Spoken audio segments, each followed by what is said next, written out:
வார் R crisis அப்படி இருக்கும்போது gold price ஃபியூச்சர்ல ஏன் ஜம்ப் ஆகுது?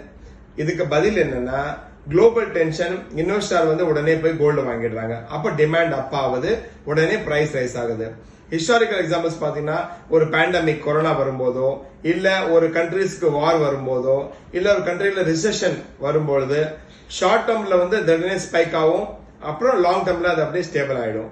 மாரல் என்னன்னா, கிரைசிஸ் வந்தாலே கோல்டு ஒரு ஆப்பர்ச்சுனிட்டி அண்ட் எமோஷனலி ஸ்டேபிளா இருக்கிறவங்க கண்டிப்பா பயர்ஸ் வந்து வின் பண்ணுவாங்க. ஃபியூச்சர்ல கிரைசிஸ்ல கோல்டு வாங்குறது பிளான் இருக்கா அப்படின்னு நீங்க என்னோட கமெண்ட் பாக்ஸ்ல சொல்லுங்க.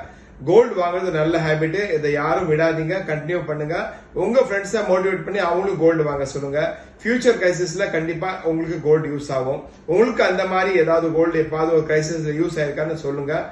என்னோட சேனல் வாய்ஸ் ஆஃப் கோல்ட் 98 எல்லாமே லைக் பண்ணுங்க, ஷேர் பண்ணுங்க, சப்ஸ்கிரைப் பண்ணுங்க. பை.